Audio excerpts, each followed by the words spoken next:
Good Friday afternoon. The race for the city's top job has officially begun. Candidate nominations for this year's municipal election opened this morning, with people arriving to make sure to get their name on the ballot. CTV's Mike Walker joins us live from City Hall with more, and a pretty big day there, Mike. Yeah, a big day for a lot of people who are hopeful to be city councillors or even Toronto's next mayor. It's been busy here all morning at City Hall. Those candidates filing their paperwork, and no real surprises here. City Councillor Brad Bradford submitting his paperwork to run for mayor, something he first announced back last fall. Now, Bradford arrived here with his wife and their 2 young children to file his paperwork to officially run for mayor of Toronto. The two-term Beaches East York councillor has been a staunch critic of Mayor Olivia Chow. Bradford ran against Chow in the 2023 mayoral by-election to succeed John Tory and finished 8th in a crowded field of candidates. Here's more from Bradford on his priorities. I have spent the past number of months going across all 630 square kilometers of this city, and I'm always amazed at the consistency of the feedback that I get. People are all in on Toronto. They want Toronto to be a successful, thriving city. But they tell me every day, Toronto's never been more expensive, it's never been harder to get around, and it's never felt less safe. So I'm going to focus on the 3 C's: crime, congestion, cost of living, unlock the potential of Toronto and its people, and build a city that we can be proud of again. Now, Mayor Olivia Chow has not made any formal announcements about her intentions to seek re-election, telling reporters this morning she's focused on her current job as mayor. But with that being said, all morning, as mentioned, there's been a steady flow of people arriving here at City Hall, dozens filing their paperwork to run for city council or school board trustee. And for some, this isn't their first time. They have run previously in municipal elections or by-elections. Here's more. We got a lot of time between now and the election, and you know what, at the end of the day, I got to talk to the people in my neighborhood and my community and find out what are the issues today, right? And that's what we're going to do. We're going to focus on the campaign and building it forward from there. What do you think those issues are? Transit, for sure. Transit's one of them, for sure. Crime is another one. And there's quite a few others. The environment is important, too. I ran in 2022. I came within 94 votes of becoming the city councillor, and you know, many people believe that politicians just come around during election time, and so I've been committed to doing things differently. And as a result, after coming this close to becoming the city councillor back in 2022, I turned my campaign office into a community office, and I've been working for this community as a volunteer, managing that entire office as a volunteer since. And we've been getting some huge wins for our neighborhood, even though I didn't win that last election. So we know come October's municipal election, there will be some new faces on City Council, with Bradford announcing he's running for mayor, and a recent announcement from veteran councillor Gord Perks announcing that he will not be seeking re-election after representing Parkdale High Park for 20 years. The deadline to register is August 21st. We will be here throughout the day to see who else may show up to run for mayor. Reporting live, I'm Mike Walker. Nathan, back to you. All right, we'll find out soon enough. Thank you, Mike. An investigation is underway following a threat at a school in Newmarket. Now, there was a large police presence at Newmarket High School near Pickering Crescent and Mullock Drive this morning. The school was placed under lockdown, but it has since been lifted. Nobody was hurt. A few weeks after a series of shootings at local synagogues, Toronto and York police are sharing photos of a suspect wanted in connection with 2 of those incidents. Just before midnight on Friday, March 6th, officers responded to shots fired at the Beth Abraham Yosef Synagogue at Clark and York Hill and Thornhill. Minutes later, gunfire was also reported at the Sha'arei Shomayim Synagogue at Bathurst and Glencairn. No injuries were reported. York Regional Police now have special court permission to share these photos of a suspect they're looking to identify, who is believed to be a youth. It's believed he was driving an older black Honda Civic. Anyone with information is asked to contact police or Crime Stoppers. Hamilton police are set to provide an update this afternoon on a fatal shooting yesterday. Police were called to the Main and Caroline Street area around 6:30 last night. They found a man suffering from gunshot wounds. He was rushed to hospital where he later died. Police have not provided any information about possible suspects. The update scheduled for 2 this afternoon. York Regional Police are urging parents of teens to talk to their kids about the dangers of playing the senior assassin game. The social media phenomenon involves teens shooting each other with water or Nerf guns. However, the guns can often look realistic, and York police say officers have responded to 8 weapons calls after concerned citizens called 911 thinking they were seeing teens with actual firearms. Police say any gun-related call is treated as legitimate until determined otherwise.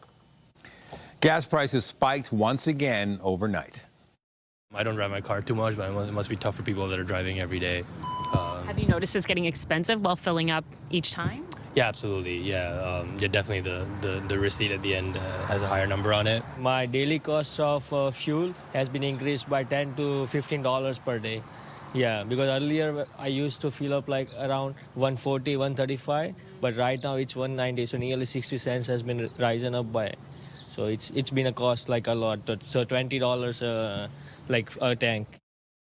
The price for a liter of regular gas went up 8 cents overnight, now standing at more than $1.90 at most GTHA stations. Gas price analyst Dan McTeague says more volatility should be expected amid the ongoing war in the Middle East. Oil prices have also surged, with a jump being tied to stalled peace talks between the U.S. and Iran. Still to come on CTV News at noon, the latest on the situation on the ground in the Middle East. We'll have more on the U.S. Senate measure aimed at restricting U.S. President Donald Trump's war powers coming up a little later. It is win or go home for the Raptors tonight as they prepare for Game 6 of their first-round playoff series with the Cleveland Cavaliers. A win tonight would force a Game 7 in Cleveland on Sunday, while a loss will end the Raptors' playoff run. CTV's Sean Leathong joins us live now from the OVO Athletic Center with more on how the team is preparing. And Sean, they got this.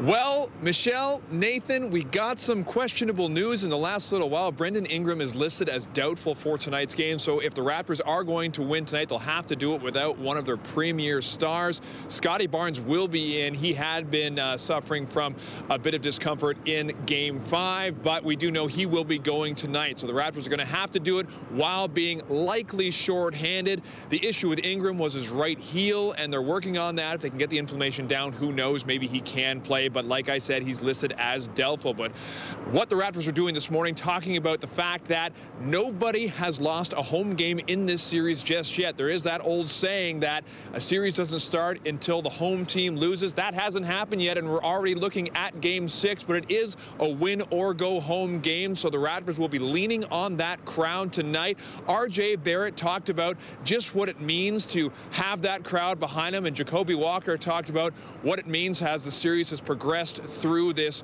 everybody at home winning situation. Here's what they had to say. Didn't surprise me. I'm from here. I know what it's like.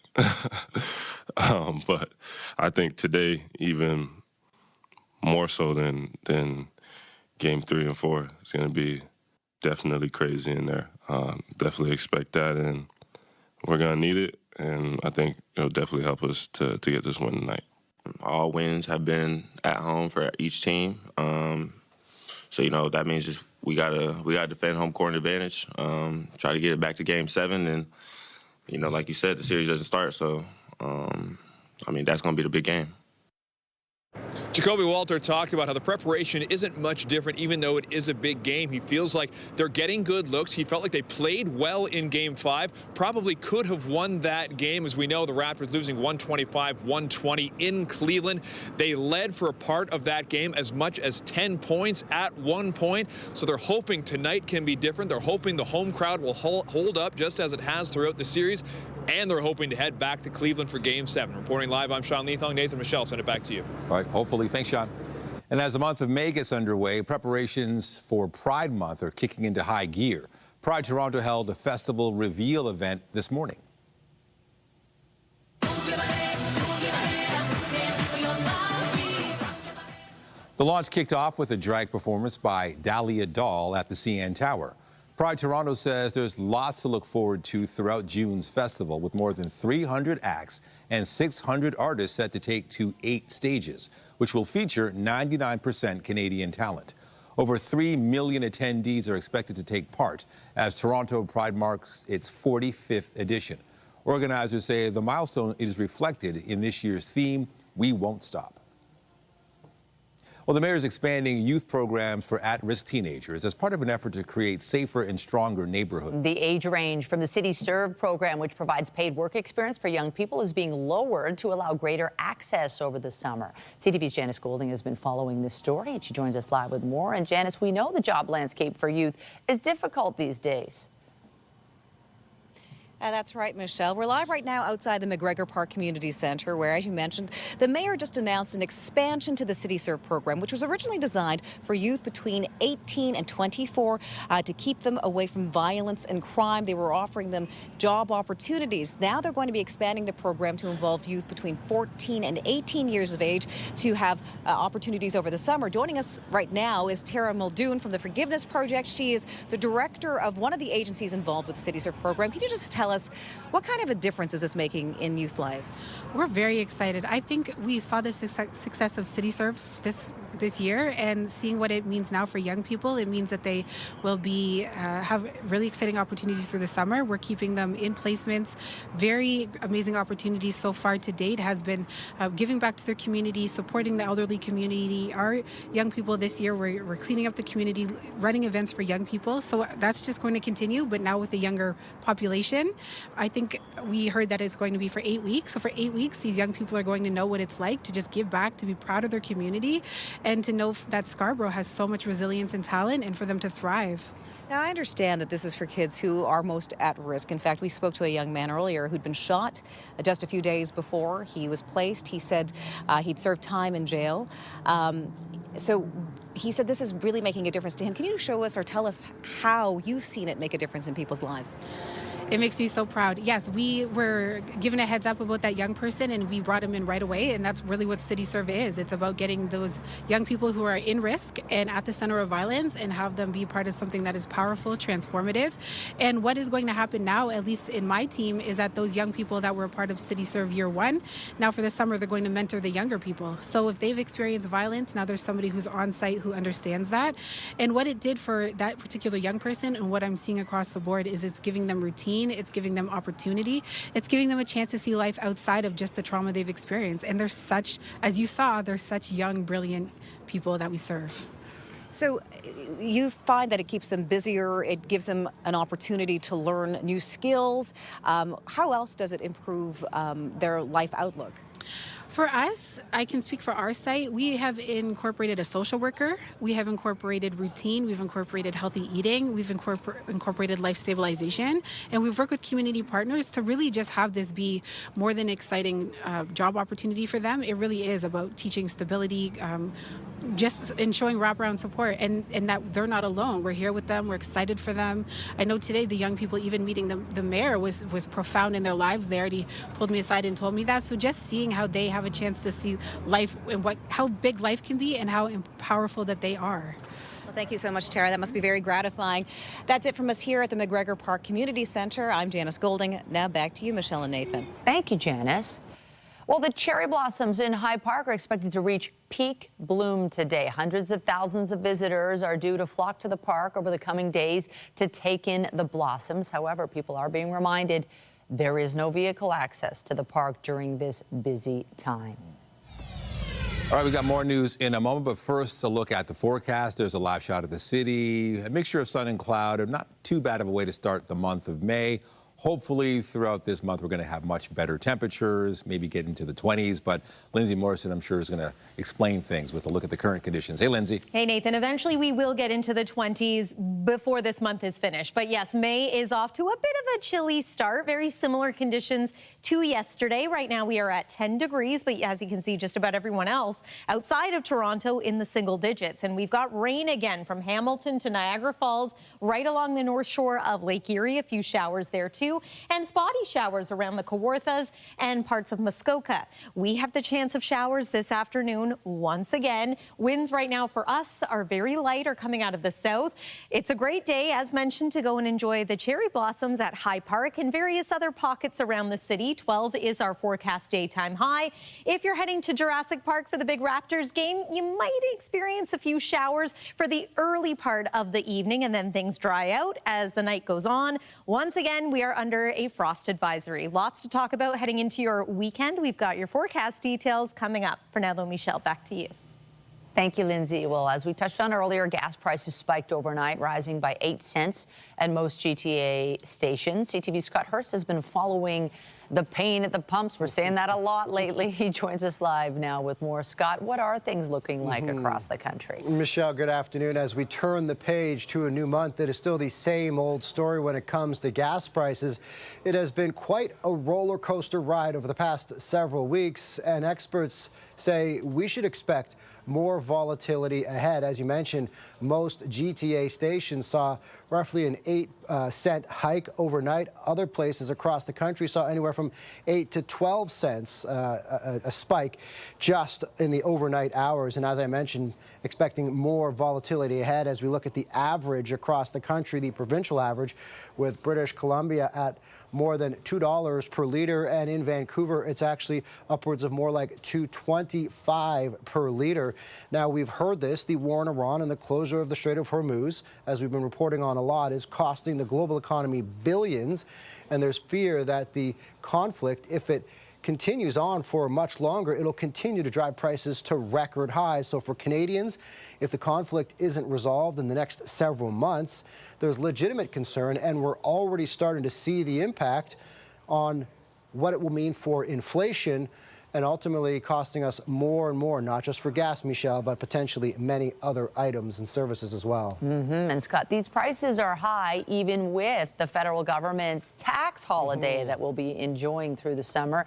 You know, they're still high even though we've got this break, and it's making people wonder, are there any ways that I could potentially save some money? It seems like those savings were swallowed up pretty quickly as the price continued to go up, but there are ways we can all save with a few little things when it comes to regular maintenance on our vehicle or also how we drive our vehicle. So first and foremost, properly inflated tires go a long way, and a survey last year found that only about a quarter of Canadian drivers check their tire pressure regularly, and according to CAA, underinflated tires can reduce your fuel efficiency by about 4%. Also, unnecessary weight on your car and in your car can be a drag, whether it's carrying things on top of your car like bikes or in a roof rack, or unnecessary and bulky items in the back seat or in the trunk. It can be an extra weight that is not needed and can be a drag. Also, how you drive can help you when it comes to filling up the gas tank. Experts say to drive as evenly as possible, avoid hard acceleration or sudden braking whenever possible. So just a few tips, of course, when it comes to driving evenly, Michelle. Might be a hard thing to do when it comes to Toronto traffic, but a few tips and tricks here and there can save you a little bit of money at the gas tank at a time when every single cent, and as it adds up, every single dollar counts too. Yes, driving evenly, as my husband would say, is not my strength, although I can definitely take those bikes out of the trunk. Scott Hurst, thanks so much. Have a great day. Thanks, Michelle. In Hamilton this morning, Conservative leader Pierre Poilievre addressed soaring gas prices during a visit to a metal processing plant. Today, gas prices will reach $1.85. Unbelievable. Meanwhile, a decade ago when we had $100 oil around the world, we only had $1.35 gas here in Canada. That's 50 cents lower, even though the oil price was the same. Poilievre reiterated his call for an end to all taxes on gas. U.S. President Donald Trump signed an executive order authorizing a new pipeline to transport Canadian oil to the United States. The Bridger Pipeline is a joint proposal from Canadian pipeline company South Bow and a U.S.-based company also called Bridger Pipeline. The proposed project would have the capacity to move more than 1 million barrels of oil per day, with analysts suggesting it could boost Canadian oil exports to the U.S. by 12%. And CTV's Jeremy Sharon's been following this story and joins us live from Ottawa with more. So what else can you say about this pipeline proposal? Yeah, well, look, Nathan, this is significant and certainly a change of tone from the president, who in the past has said the U.S. doesn't need oil from Canada if it needs anything at all from Canada. Now he has signed off approving this proposed pipeline that would see Canada increase its oil exports, its crude exports to the U.S. Now, many may find this proposal or this project sounds familiar, that's because many aspects of this Bridger pipeline will revive elements of the canceled Keystone XL pipeline. South Bow is the Canadian company involved, as you've touched on. On the Canadian side of this project, it is very similar to Keystone XL. In fact, it will use a lot of existing infrastructure, pipes that are already in the ground, and follow the same route that has already been permitted on the Canadian side. South Bow is looking at a project already in the early stages of considering a project that would follow that line to transport crude to the U.S. border. On the U.S. side is where we see differences. The path that this pipeline will follow is different. It will only go through 2 U.S. states. It will end in Wyoming. And the idea here is that it will avoid a lot of the areas that were contested and there was pushback from environmental groups, from Indigenous groups. Rather, now we'll see some elements of Keystone XL utilized in this on the U.S. side, but we'll also see potentially these pipelines travel along paths that are already used for pipelines, therefore making it easier and less disruptive. The idea by this company, Bridger, is that this would be pretty easy to get going. They think construction could begin in 2027 and be completed by 2029. So a pretty optimistic timeline here, Nathan, but many questions still about whether or not this will actually go ahead. All right. Very tight timelines indeed. CTV's Jeremy Sharon in Ottawa, thank you. Yeah, anytime. We are following breaking news. A man is dead following an incident in the area of Bleecker and Wellesley. Emergency crews got the call shortly before 11 a.m. for reports of a stabbing. One person was taken to hospital with serious injuries, and a suspect was involved in an accident while trying to escape this scene and has since been pronounced dead. This is a live shot of the scene at the moment. Keep it here. We'll continue to follow the investigation, and we'll bring you any updates as they become available. But we turn now to the war in the Middle East. The U.S. Senate has rejected a measure aimed at restricting U.S. President Donald Trump's war powers by requiring congressional approval. The yeas are 47, the nays are 50, and the motion is not agreed to. The vote comes just hours before the war hit the 60-day mark. A post-Vietnam law says Congress must sign off on all war actions. However, some lawmakers insist the president can unilaterally extend U.S. military involvement by another 30 days. Others have argued that ceasefire days do not count toward the total. Meanwhile, Trump is signaling he may consider pulling American troops out of Italy and Spain after threatening to pull U.S. troops from Germany over their refusal to support the war in Iran. Yeah, probably. Yeah, I probably will. Why should I? Look, why shouldn't I? Italy has not been of any help to us, and Spain has been horrible. Trump's threat to Germany came after the country's chancellor said America was being humiliated by Iran. Spain's prime minister has been critical of the U.S. and Israel's war against Iran from the outset, while Italy recently refused to allow the U.S. to use an air base in Sicily. Trump also criticized NATO allies for not sending their navies to help reopen the Strait of Hormuz. New video has emerged showing the moment an armed gunman stormed through a security checkpoint at the White House, his correspondence dinner. The videos released by U.S. Attorney Jeanine Pirro shows a suspect with a shotgun rushing out of a doorway and through a security checkpoint.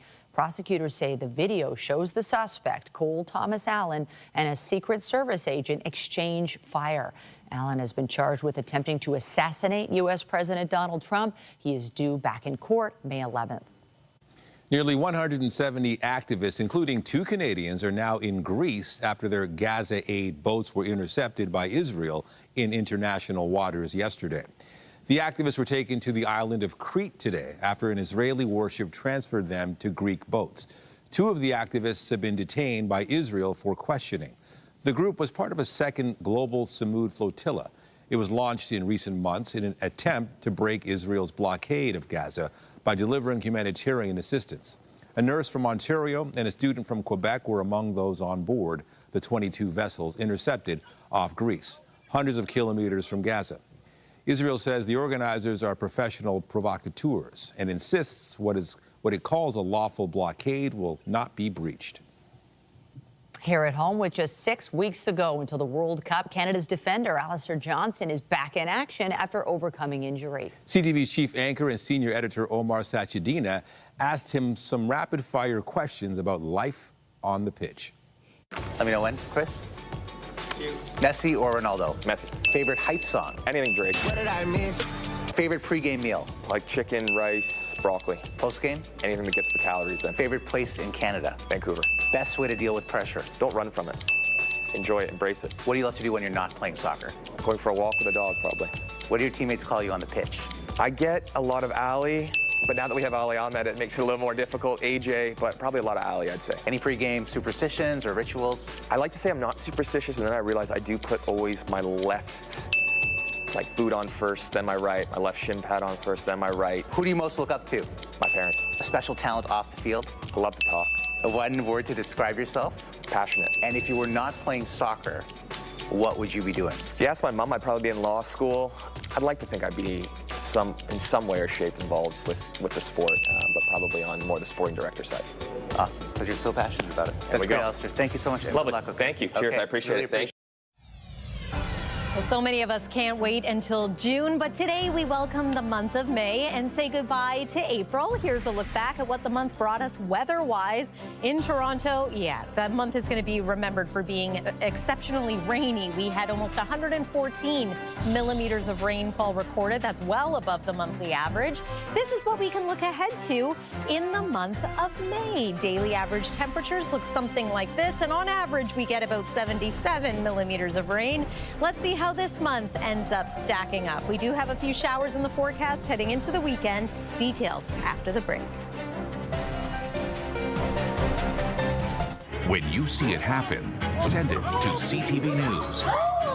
Text 10400 from your screen to ours. Text 10400. The musical and Juliet is a hit on Broadway, and the all-Canadian production in Toronto has also seen major success. Tonight, attendees will be able to sing along with the show. CTV's Jessica Smith caught up with some of the cast members and joins us live with more. This sounds like a lot of fun.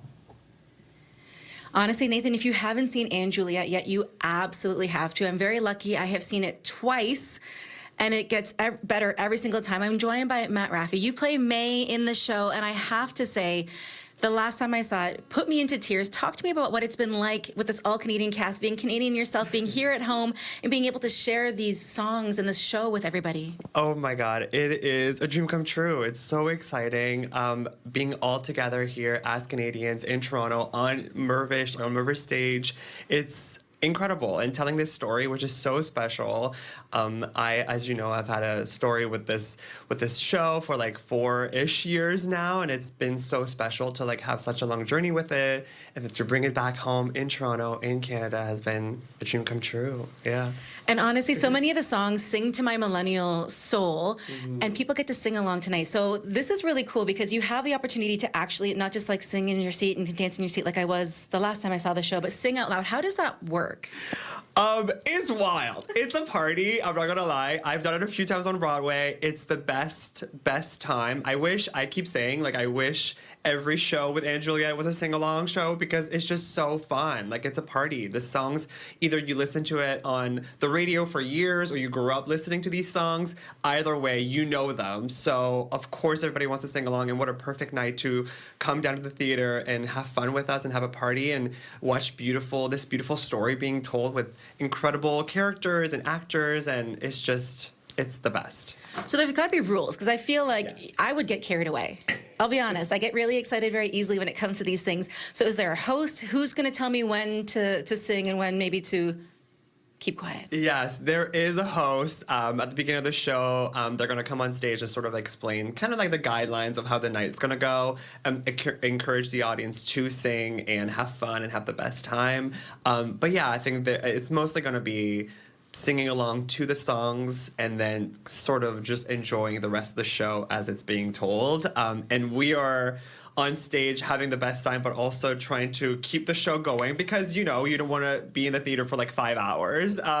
So yeah, I think it's just sort of a team moment together with the audience and with us on stage. Yeah.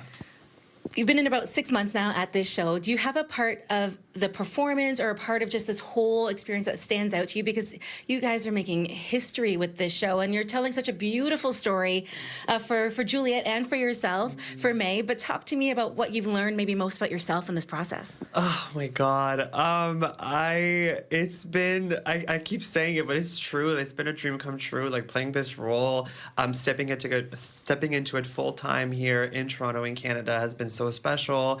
I've been receiving just so much love and support for the role and for how much the role of May means to people, and it's been very, very special. And what I learned is just to sort of it's 8 shows a week. It's hard. It's like Olympian sometimes. So like you really have to focus and like put your full body and soul into it, and have fun with everyone backstage. Especially, that's the best part of a show. I love the backstage and the camaraderie that we all have together. So it is wonderful. And I was going to say it's going to be May, but it is May.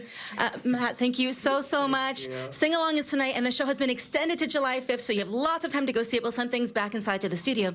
It's gonna be May.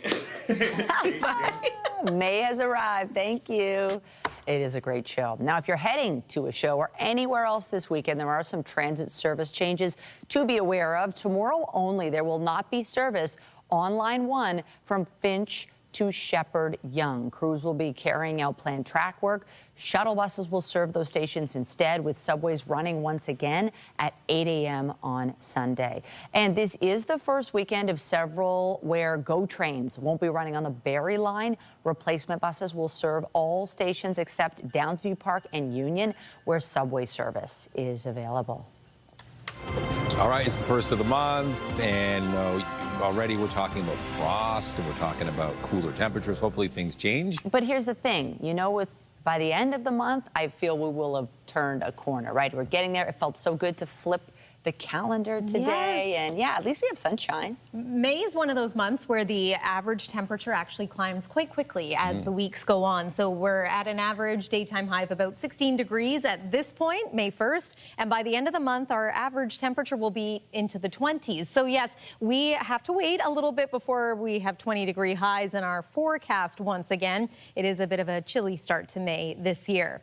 Weather is brought to you by the Presler Law Firm Injury Lawyers. You don't pay unless they win. And much like yesterday, this is going to be the kind of day where we have varying amounts of sun and cloud. We found ourselves in a bit of an unsettled weather pattern, not because of one low pressure system after another, but just because of a trough bringing with it a very scattered showers. So spotty rain expected here and there. There's no one entirely dry day in the short range forecast, I'm sorry to say. So just keep that umbrella in your car. You might need it for the next couple of afternoons here.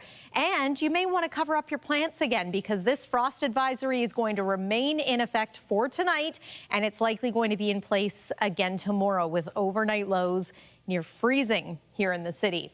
Temperature-wise right now, we're at 10 degrees at Pearson Airport. We are warmer than Windsor and just about everyone else here in Ontario. 6 degrees this hour in Muskoka. As for today's highs, we're hoping to make it to about 12 degrees. But again, 16 is the average temperature, so we should be a little bit warmer than this. 0 for the low tonight. That risk of frost is going to be there, thanks in part to mostly clear skies. Winds are light, and of course the temperatures are cool. Those are the 3 ingredients that you need for frost at this time of year. And as we take a peek at temperatures for tomorrow, single-digit temperatures in many areas, and the opportunity for some mixed precip, especially for areas north of Highway 407. So just be mindful of that. Not looking at anything accumulating, but just enough to cause a little bit of a scene. Speaking of a scene, we are seeing showers from about Grimsby over toward Niagara Falls and right along that northern shoreline of Lake Erie as well. Spotty showers, even flurries to the east of Georgian Bay. Here's what's to come. So we're going to have dry periods over the next few days. We are going to enjoy some sun over the weekend too, but it's not all clear. So that's about 5 o'clock, 5:30 tonight. Spotty showers around the city of Toronto, drying out as the evening goes on. So that's good news for the folks heading heading to Jurassic Park. Sunshine for tomorrow morning, chance of showers in the afternoon. And guess what? Sunday is very similar. Starting off with sun, then we see some wet weather before the day is finished. And then the early days of next week, while they are going to be warmer, they're also going to be pretty unsettled. So there is your weekend forecast, and this is a look at the 7-day back, seeing temperatures around 17 degrees by Monday and Tuesday of next week. That's the weather for now. Nathan, over to you. Thanks, Lindsay. Still to come, highlighting youth homelessness. We'll have more on Covenant House's Sleep Out event when we come back.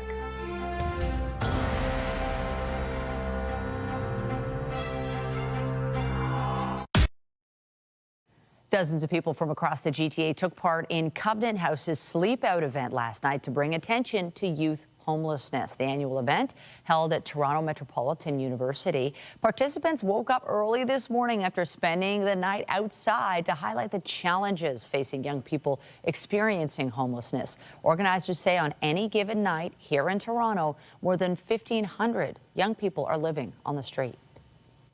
There's many aspects to the experience. There's doing this together with 75 people. There's doing it together as a family. It's just an incredible opportunity to help others. Then there's the reality of actually sleeping out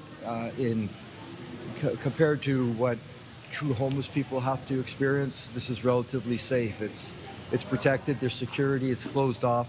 But we're still in the elements. It's still concrete and cold, and so from that perspective, we get to feel the exhaustion and what it's like to never truly feel fully safe and fully asleep and rested. I can't imagine what it's like for young people to have to do this every night.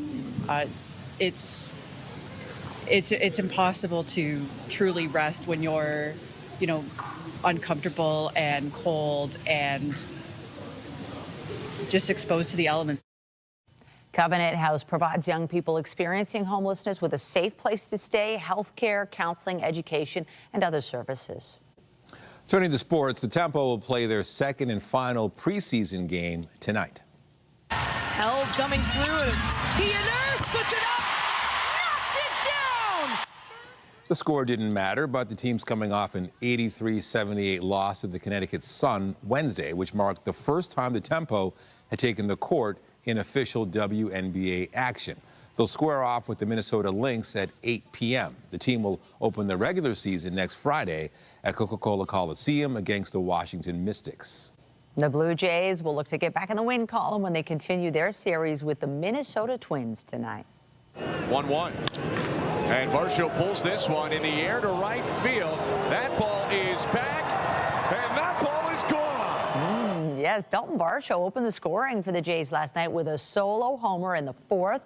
That would be all the offense the team would get, though, as they ended up losing to the Twins 7-1. First pitch for tonight's game set for just after 8 p.m. in Minneapolis. Lefty Patrick Corbin is due to start for Toronto. Well, pitcher Dylan Cease is on deck, the next player featured in our hometown team series. Cease signed a 7-year deal with the Jays this offseason and spoke about how he's already settling into Toronto.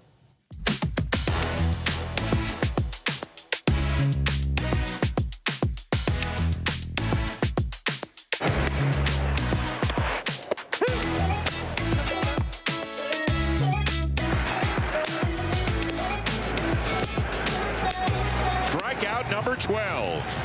I grew up in Milton, Georgia, north of Atlanta. Definitely my parents. I mean, they're first ones to get me into it. My dad, he threw me BP every day, hit me ground balls every day, caught me every day. My childhood was a lot of baseball or various baseball-like games. I remember playing cane ball with my twin brother. We'd go to my grandma's house, take one of her canes, get like Coke cans and Sprite cans and pitch them to each other and break her canes and get in trouble. I don't know, I enjoy throwing my mind into things and learning, just exploring, I guess. The Big Pine Lake High School. We're going to want to play for a 4 here. Dylan Cease Buzz here. A yogi Sadhguru who I follow was talking about the benefits of honey. So I started researching it, and then I started researching beekeeping and all the different aspects of honey. I just went down a rabbit hole, and then somehow I talked my dad into beekeeping. He sends, I don't know how many pounds and gallons of honey. I've always enjoyed giving it away to my teammates. I can't draw. I'm just doing abstract and just throwing the color on there. I'm very limited with my drawing ability, so I really have to put a lot of effort into it. But I'm new. I mean, I'm already meeting people, connecting. I feel like connecting with the community in a certain sense. I've been going to Rodney's Oyster House a lot lately, hanging out with Kelly and the guys over there, and they're teaching me about Canadian music and some history and some culture. I learned about Tragically Hip. Is this true? Is Tragically Hip your guys' like Beatles? Yeah. Really? So that's true. Okay. So yeah, I gotta research more of that.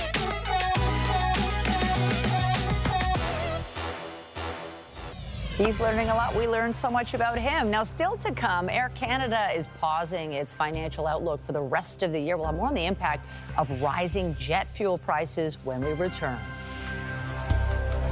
Get Toronto's top stories, breaking news alerts, and watch live. Download the CTV News app. Air Canada has announced it's pausing its financial outlook for the rest of the year. This decision comes as jet fuel prices remain volatile because of the ongoing war in the Middle East. Air Canada CEO Michael Russo says the move is not unique to the airline, stating that rising jet fuel prices have created an industry-wide challenge. Air Canada says it expects to be able to offset between 50 and 60% of the estimated incremental fuel expense in the second quarter. It's a mixed day on the stock markets depending on where you look.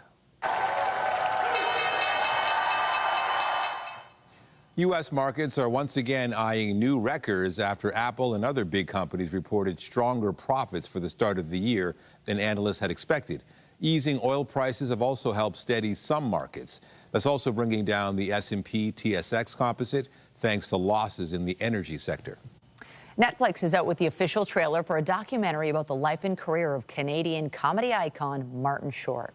I'm in the greatest profession in the world. I'm so damn lucky. How do I keep it going? The trailer released today features interviews with Short himself, as well as longtime comedy colleagues like Steve Martin, Eugene Levy, Catherine O'Hara, and Tom Hanks. It also touches on the challenges Short has faced throughout his life, including the loss of loved ones.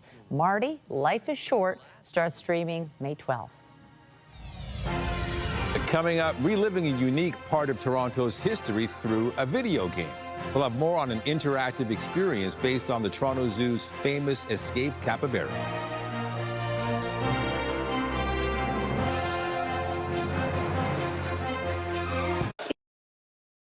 Think back 10 years ago. You may remember a couple of capybaras created a buzz throughout the city when they escaped from the Toronto Zoo. Oh, I remember it like it was yesterday. We were on Capybara watch. They were eventually found and returned, but their legacy lives on in a new video game. CTV's multimedia journalist Corey Baird explains.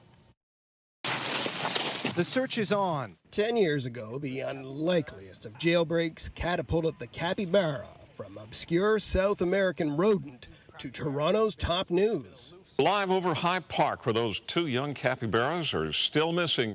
In the 30 days it took to capture the cappies, social media exploded with sightings and speculations citywide. It popped out onto the street here. It swam directly from the tree right up to where I'm standing now. We heard that they escaped. The capybaras, it's all gone.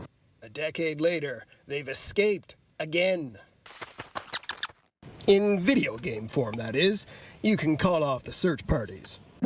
Cappy Castaway is the brainchild of indie developer Saffron Aurora. You play as a lost capybara trying to find your way off of a replica of Toronto Island. I love Toronto, so any way that I can sort of represent where I'm from, I like doing that.